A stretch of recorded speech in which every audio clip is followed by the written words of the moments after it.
Hello दोस्तों। तो आज की इस वीडियो में हम देखने वाले हैं production facility and control for parental.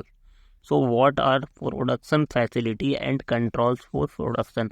तो ये हमारा किस में यूनिट 4 में पेरेंटल प्रिपरेशन में, ठीक है। तो ये हमारे पेरेंटल के लिए कौन सी प्रोडक्शन फैसिलिटीज होनी चाहिए और कंट्रोल क्या क्या होनी चाहिए उस फैसिलिटीज एरिया में, ठीक है। तो सबसे पहले जानते हैं कि ये इस क्वेश्चन को हम लिखेंगे कैसे। तो हमें क्या देखना, production facility and control of for preparation. तो पेरेंटल क्या होते हैं, तो सबसे पहले तो हम जानते हैं पेरेंटल क्या होते हैं। Parental product are sterile preparation होती हैं कंटेनिंग वन और मोर एक्टिव इंग्रेडिएंट, एक या एक से ज़्यादा इंग्रेडिएंट कंटेन करती हैं। Intent for administration bye injection, इनको कैसे दिया जाता है, बाय एडमिनिस्ट्रेशन किया जाता है इंजेक्शन के द्वारा, एंड इन्फ्यूजन और इम्प्लांटेशन के द्वारा, ठीक है, into the body. They are packed in either single dose and multi dose container, इन्हें हम सिंगल डोज कंटेनर में भी पैक कर सकते हैं और मल्टी डोज कंटेनर में। Then production facility and control. So the production area where the parental preparation are manufactured can be divided into the following 5 sections।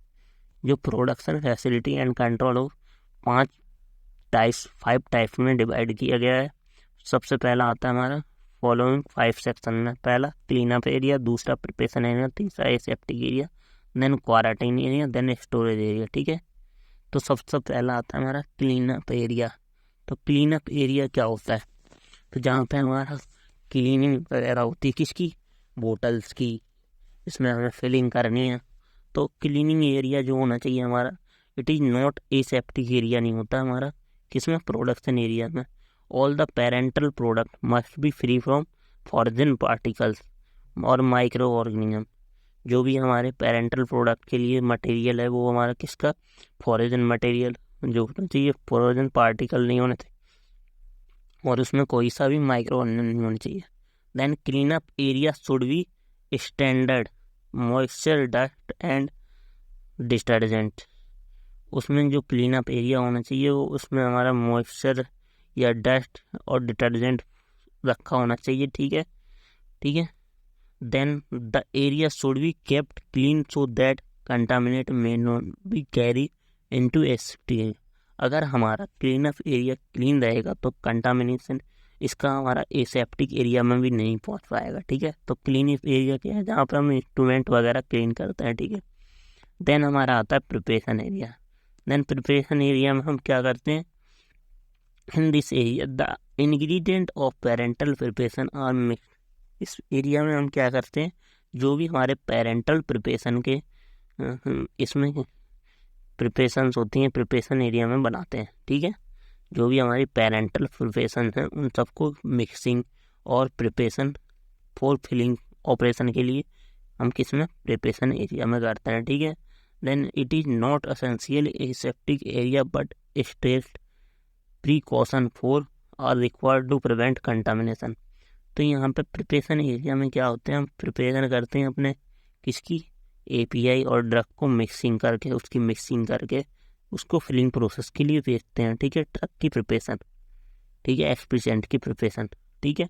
और it is not essentially aseptic area but strict precaution. यहाँ पे हमारे क्या होते हैं, ये aseptic area नहीं होता है बट यहाँ पे स्ट्रिक्ट प्रिकॉशन होते हैं प्रिवेंट कंटामिनेशन, ठीक है। अब ये एरिया हम पढ़ तो रहेंगे, इसलिए क्या क्या होते हैं, तो ये हमारी एक लेआउट है हमारे किसका, प्रोडक्शन एरिया का, किसका, पेरेंटल का, ठीक है। तो सबसे पहले हमारा क्या होगा, पेरेंटल में मैन्युफैक्चरिंग यूनिट है ये हमारी किसकी, पेरेंटल की। तो सबसे पहला हमारा स्टोर रूम। अब स्टोर रूम से ड्रग आया तो सबसे पहले उसी के पास होता है हमारा preparation area and clean up area. Store room से ड्रग डायरेक्ट प्रिपरेशन एरिया में भी जा सकती है और क्लीन अप एरिया में भी जा सकती है। अब क्लिनिक एरिया से हम प्रिपरेशन एरिया में जा सकते हैं, प्रिपरेशन एरिया में से हम क्लीनिंग एरिया में आ सकते हैं, ठीक है। देन हमारा प्रिपरेशन एरिया में से हमारा क्या होता है, प्रिपरेशन एरिया में से जो मटेरियल जाता है वो डायरेक्ट एसेप्टिक एरिया में से जाता है, ठीक है। या जो हमने क्लीन किए इंस्ट्रूमेंट वो डायरेक्ट कहाँ जाएंगे, स्टरलाइजेशन के लिए। देन हमारे स्टरलाइजेशन से फिर एसेप्टिक एरिया में जाएंगे और जो हमारे प्रिपरेशन हो चुकी हैं वो डायरेक्ट हमारे किस में, एसेप्टिक एरिया में जाएंगी। अब एसेप्टिक एरिया क्या होता है, जहाँ पे हमारी फिलिंग प्रोसेस होती है, ठीक है, मटेरियल की। इन यूवी लाइट और माइक्रोब्स फ्री होती है, ठीक है। यहाँ पर कोई भी माइक्रोब्स नहीं होता, ये फ्री फ्रॉम माइक्रोब होता है, ये माइक्रोबायोलॉजी में आपने पढ़ा होगा, ठीक है। देन एसेप्टिक एरिया के बाद हम कहाँ जाता है हमारा product quarantine area. Quarantine area में क्या होता है, वहाँ पे इसकी क्वालिटी कंट्रोल चेक्स होते हैं। जो भी हमने प्रोडक्ट फिल किया है उसकी सैंपल क्या होगी, क्वालिटी चेक होगा, तो सैंपल का टेस्ट वगैरह होंगे। वो जो पास अगर हो जाते हैं टेस्ट या सैंपल, रैंडमली कोई सा भी सैंपल उठा लेंगे, उसको अगर टेस्ट करते हैं, अगर वो पास हो जाता है तो उसको फिर पैकेजिंग या फिनिशिंग के लिए भेजते हैं। देन यहाँ पैकेजिंग एंड फिनिशिंग के बाद वो स्टोरेज एंड सब शिपिंग एरिया में चला जाता है। तो ये हमारा पूरा लेआउट हो, ठीक है। अब एसेप्टिक एरिया क्या था, तो एसेप्टिक एरिया पता ही है क्या होता है, फ्री फ्रॉम कंटामिनेशन होता है। और यहाँ पे हमारे जो एयर कंडीशन होते हैं वो हैव फिल्टर वगैरह लगे होते हैं, ठीक है। So there are parental preparation are filtered filled into the final container. यहाँ पे क्या होती है, पेरेंटल प्रिपरेशन फिल्ड होती हैं, फिल्टर्ड होती हैं इन फाइनल कंटेनर में and seal in aseptic area में, ठीक है। और the entry of person is restricted in this area contain a lock door और ceiling and wall and floor of that area should be sealed and हमारे painted होना चाहिए। और जो this area are free from dust and micro और the HEPA filter is fitted here and UV lamp are fitted to maintain stability को, मतलब ये micro free होता है हमारा एसेप्टिक एरिया, ठीक है। HEPA फिल्टर वगैरह लगे होते हैं, ठीक है।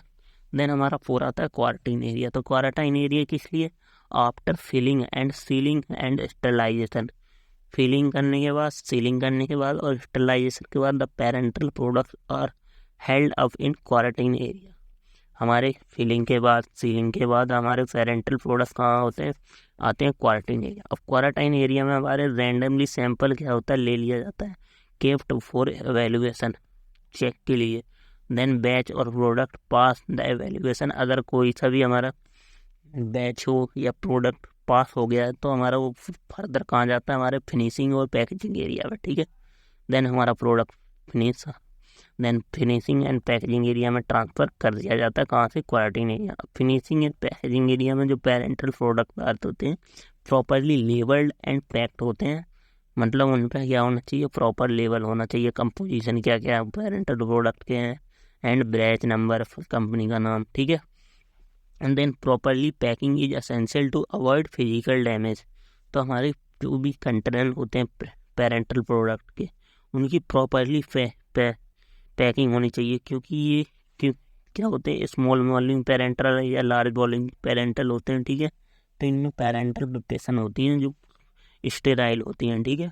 तो वो फिजिकली डैमेज ना हो उनके कंटेनर, ठीक है, इसलिए प्रॉपरली पैकिंग होती है। And then labelled of container packed in cardboard, जो लेबल्ड कंटेनर होते हैं उन्हें कार्डबोर्ड में या प्लास्टिक कंटेनर में पैक करते हैं। लेकिन जो एम्प्यूल्स होते हैं वो कहाँ पैक होते हैं, हमारे पार्टीशन बॉक्स में, जो इंजेक्शन की टाइप से होते हैं ना एम्पूल, डायरेक्ट लगे होते हैं इस टाइप से, ये क्या होते हैं हमारे डायरेक्ट कहाँ, पार्टीशन बॉक्सेस में पैक होते हैं। तो ये हमारा क्या था, production facility and control of product हम वो पेरेंटल के लिए, ठीक है।